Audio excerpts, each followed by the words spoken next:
great writer Balzac once said, "To have a family is to become hostage to fortune." I told El Yayo we had something in common. We're both too old to start over. Me to start a new organization. You to start a new family.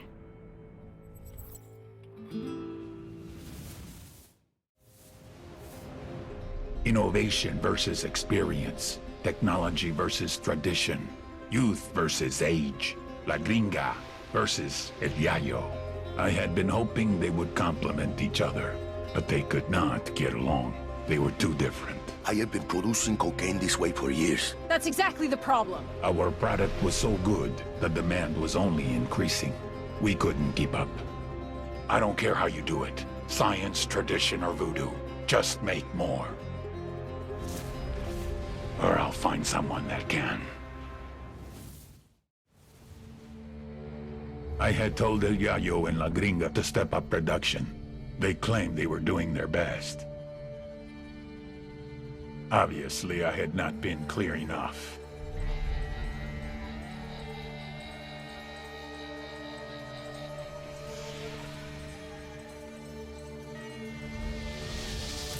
This man's life was in your hands, and this is what you've done with it. I can't do this anymore. Please, just let me go home. I swear to God, I won't tell anyone what happened here. Sometimes I don't think you take me seriously. Next time I will show you how serious I can be. Desperate people make desperate mistakes, and I had made El Yayo and La Gringa desperate. I pressured them too much. But I had no choice. The attacks on our production were increasing. It was hurting our supply chain. If something was not done, we would lose our market share. So I pushed them to produce more coke. They couldn't do it, so they started to cut it, dilute it, lower the quality to increase the quantity. An understandable mistake, but a mistake nevertheless. I had spent years branding Santa Blanca, a quality product, the best in the world, a primo price for a primo product. Problem was, the product wasn't primo anymore. And someone had to pay for that.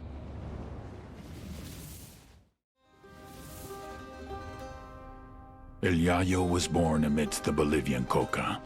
His mother carried him on her back until he was old enough to go to work for himself. For decades, Yayo picked the leaves, fingers blistered, back aching, feet bleeding. But never, in all that time, did he once extract the alkaloids to make cocaine. To Yayo, the coca leaf was an ancient tradition, going back 8,000 years, a medicine, a culture, una planta sagrada. Of course, the Americanos had a different opinion. They called it Plan Dignidad, the dignity plan. Although Yayo was no more than a farmer, un cocalero, his world was left in ruins. With no other means available, he was forced to do the one thing that he vowed never to do. He was forced to produce cocaine. In the end, the Americans' efforts to stop cocaine production created one of the greatest cocaine producers to ever live.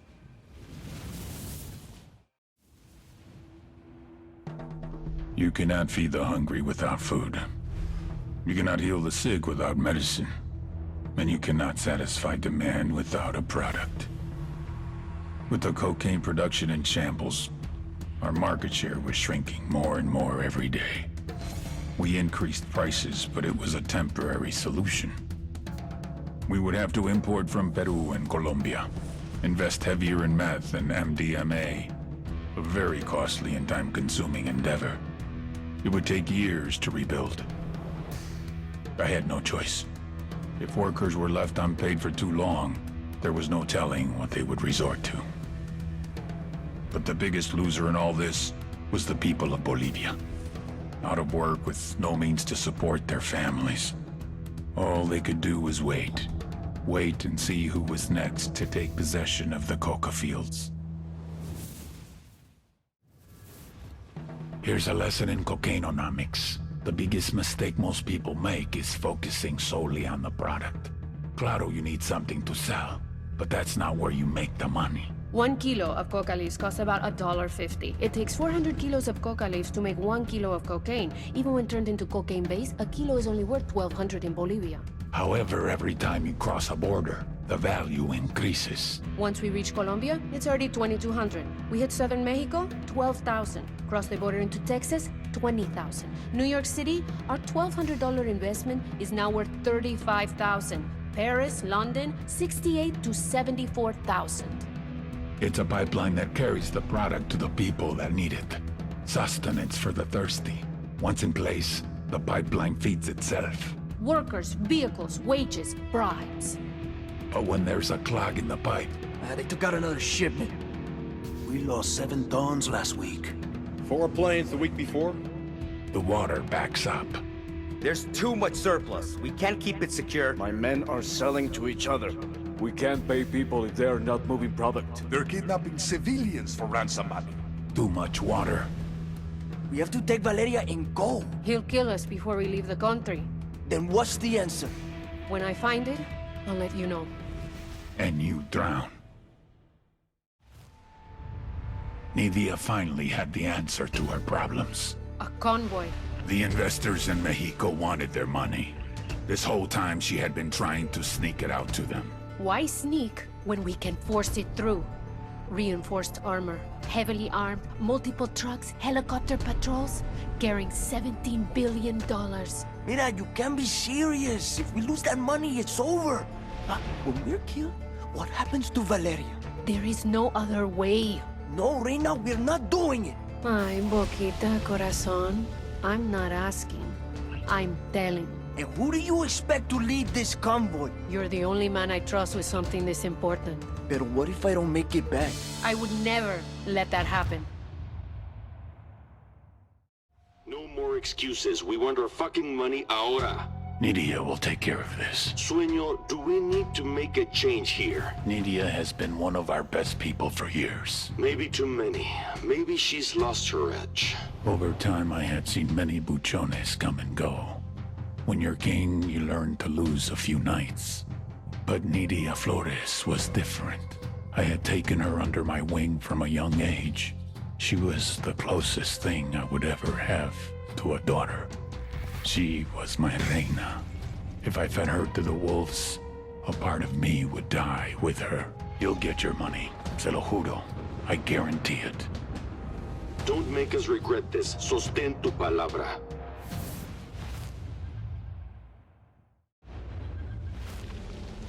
For Santísima Muerte so loved the Santa Blanca cartel that she gave us her only begotten daughter, that whoever believeth in her should not perish, but have everlasting life.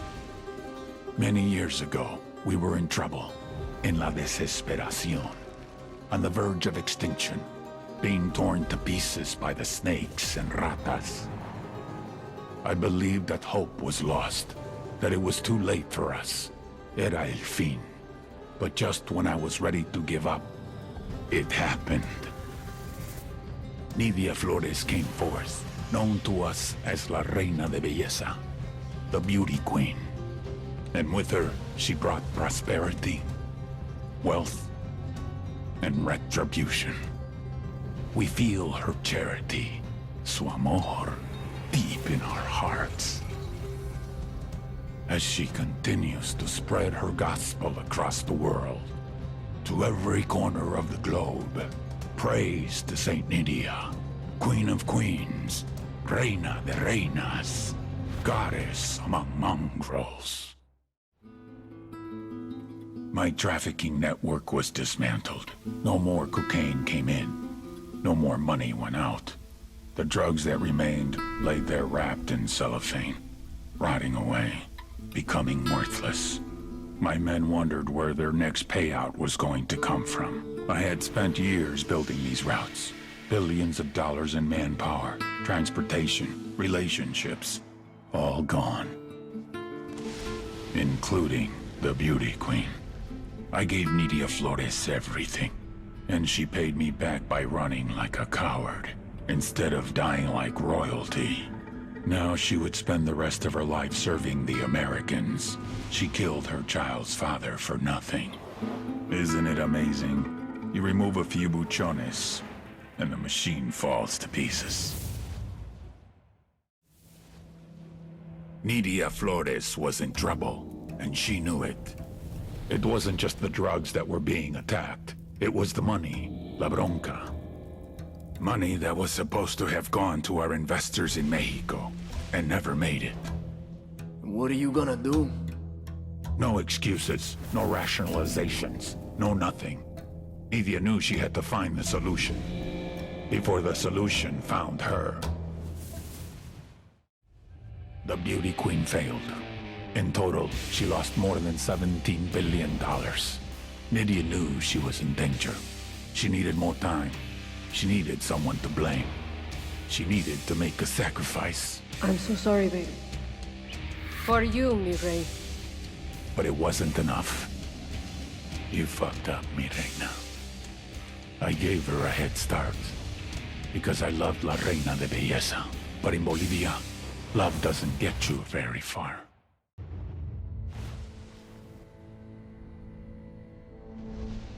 What's his name? He's a doll, Theo. He doesn't have one. You have to be alive to have a name. See, I imagine that's true. Nidia, mi reina. Yes, mi rey. You know this expression. I love you more than life. Claro, of course. I love you, my queen. But not more than life.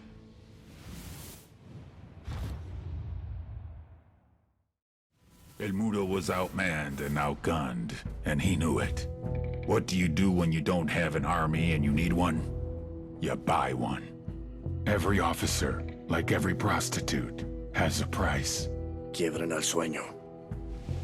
It was the right move. I would have done the same thing. But El Mudo forgot.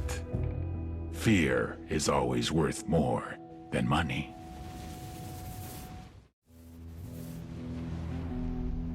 Our security infrastructure was being attacked. It made me question if La Plaga, our head sicario, was up to the task, or if he was too distracted with social media antics. Are you too busy chasing pussy on the internet to do your fucking job? Or is fucking your job? No, Jefe. He's my brother, Sueño. I will keep him in line. La Plaga got the message. Too well.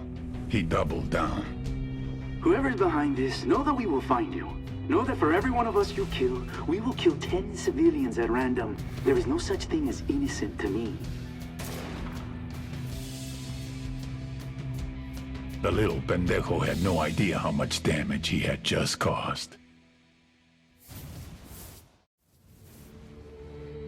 La Plaga's response to the attacks proved he did not understand that the most basic function of a drug trafficking organization is to make money. What does your father do? He's a halcón. A lookout. Sí. He hasn't been doing his job, has he? I don't know. Killing innocent people does not help you. Just the opposite. It alienates the people you need most. It sends them into the arms of your enemies. Who is really your brother? Tu carnal? The man you grew up with? Fought with? Bled with? Grew rich with? Or some guy whose mother got fucked by your father? La Plaga has gone too far. You know what you must do. I thought it was only fair to let El Mudo take care of his little brother. He would do it quickly, mercifully. Nothing like what I saw in the videos. I am not my brother's keeper. That's the Bible. That's God. Run. El Mudo chose to go against the Word of God.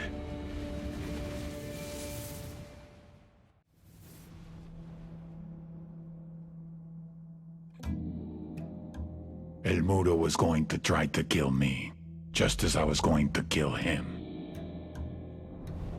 Black is for vengeance. White is for safety. Gold is for success. Ahora, I ask you, how can any saint grant contradictory prayers from two different men? It has been my experience that gods always side with the man who has the most money, the most men, and the most power. I had lost the one man I could always trust, mi hermano.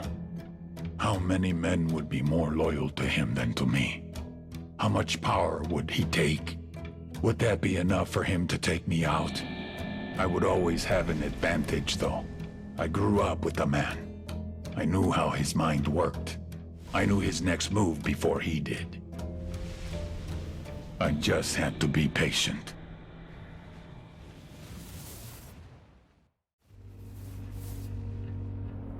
Francisco Ricardo Munguia. El Muro. The wall.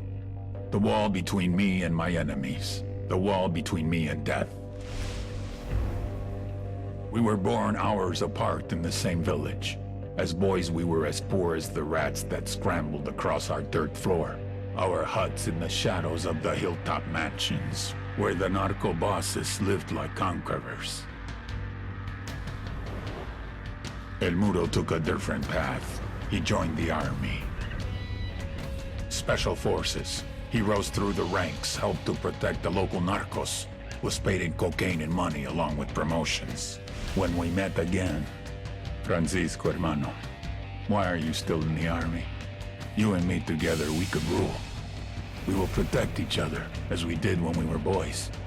We will share, like brothers.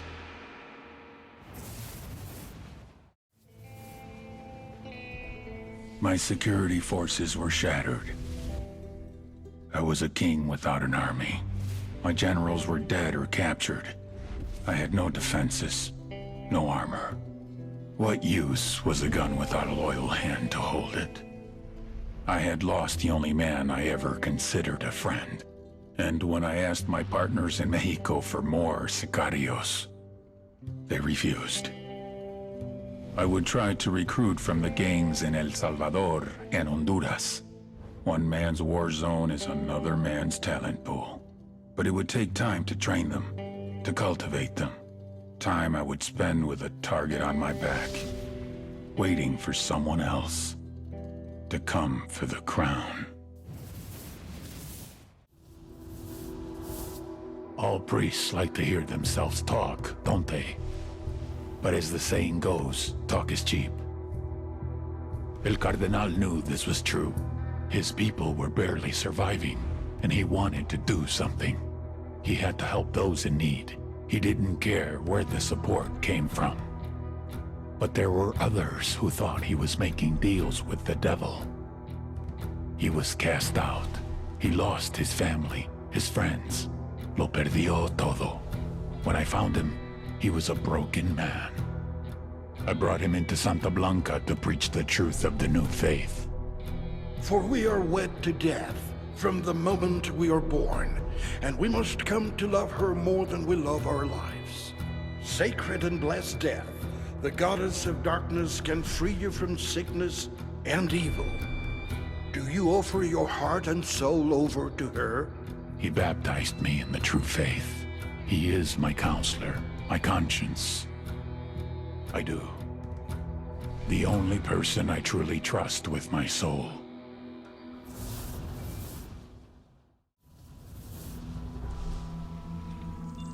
A conscience is a dangerous thing, mostly to the person who has one.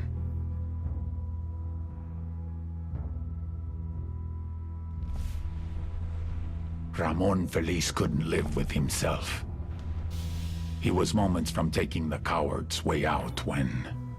It seems that in spite of his recent allegiance to us, Feliz still had one source who was willing to bring him information. Un chivato. Information I was now aware of, since I had people monitoring his every keystroke. It's a shame, really. If Ramon had known what was on its way, he would have gone through with the suicide. The image was broken. The dream was crumbling. My church was dying out. Many of my men were leaving me.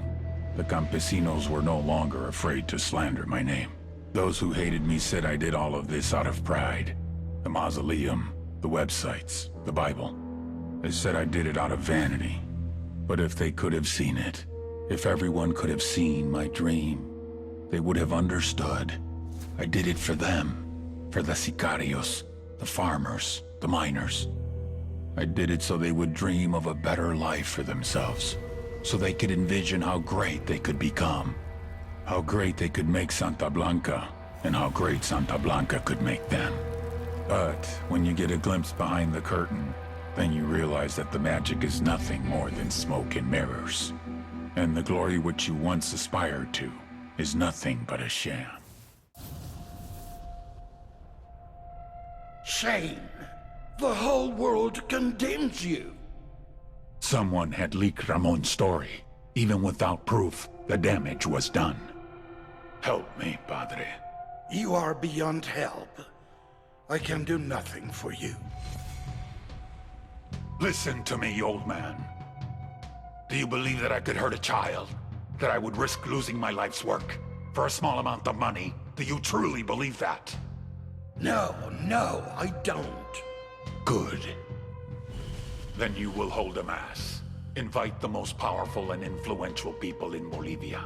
Defend me against these lies. Swear on the Santísima Muerte that what they say is false. You are not coming? No. I have business to take care of.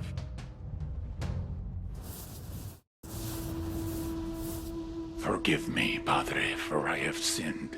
Speak the secrets of your soul, my son. Padre, I have lost the love of the people. I thought it was enough that they feared me. I was wrong. Me equivoqué. To win, I needed their love. Why don't they love you, hijo? Because you have not made them love you. You must hold charity events. Gracias, patrón. Mother's Day and the Day of the Children. You must provide hospitals, schools, everything the people need. Es tu gente. Because the Bible tells us, by his works shall you know him. Ramon Feliz, blogger, academic, internet journalist. All he ever wanted was to tell the truth. But whose truth? His? Feliz thought that there is only one truth, but we know that truth, like history, is written by the winner. His blog slandered me day after day after day. Por supuesto, something had to be done.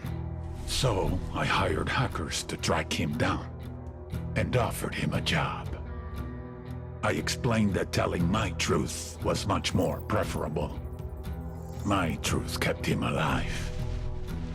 All Ramon Feliz ever wanted was to tell the truth. Now he had more truth than he could bear. Facing it all, fearless.